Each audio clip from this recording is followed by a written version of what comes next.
And we look, as we do, to kick off the morning show at the latest article by John McDonnell, our Canberra correspondent with FlowNews24. And John's writing about the status of the vaccine rollout. And as John notes on FlowNews24.com.au, over 1 million Australians have been vaccinated so far without a major mishap.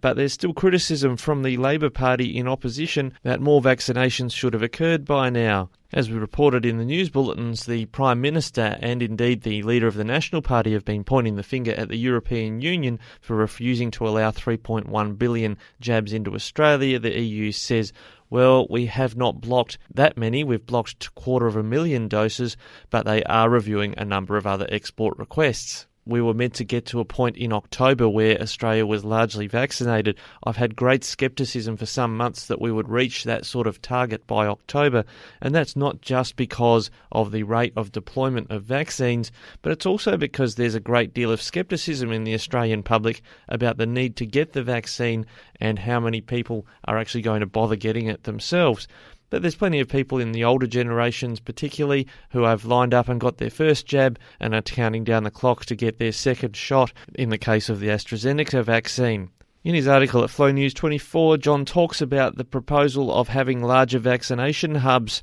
so that more people can be vaccinated at once. Of course, there's the logistical challenge of ensuring that jabs remain at the temperature that they need to be, a very low temperature, so that they are effective. But as John says in his article, and as I've called it, pandemic politics could come into play. He says there's a National Cabinet meeting this week and there is a temptation for states to politicise the vaccine rollout. And as I've said when I call it pandemic politics, premiers can't seem to go hard enough when it comes to lockdowns or trying to get vaccine rollouts happening quicker because it plays well for them in the polls and tends to damage the federal government standing in the polls. When you consider that the New South Wales government is under the pump with a by-election in the Upper Hunter region caused by the resignation of local MP Michael Johnson over some sexual allegations, and you've got a Tasmanian government right now in the midst of an election which was called also because they were slipping into minority government, and a South Australian government who are only a year out from their next state election,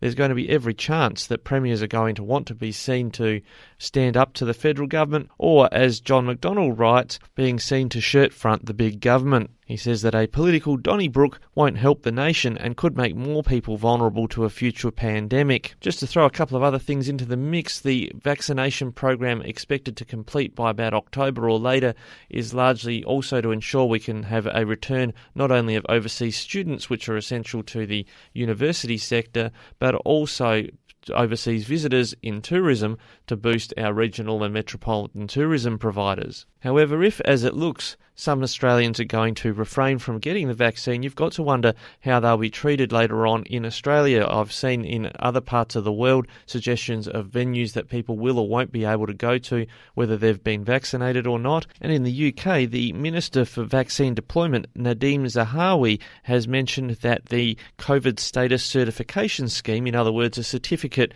to show that you've had a vaccine, must be workable and must not discriminate against people who are not vaccinated. Whilst he was referencing people who might not have been able to obtain a vaccine, those who've decided for their own reasons not to get a vaccine could find themselves very much on the outer by the end of the year if there's a majority or certainly a large number of citizens who have had the vaccine and they have rights that other citizens don't.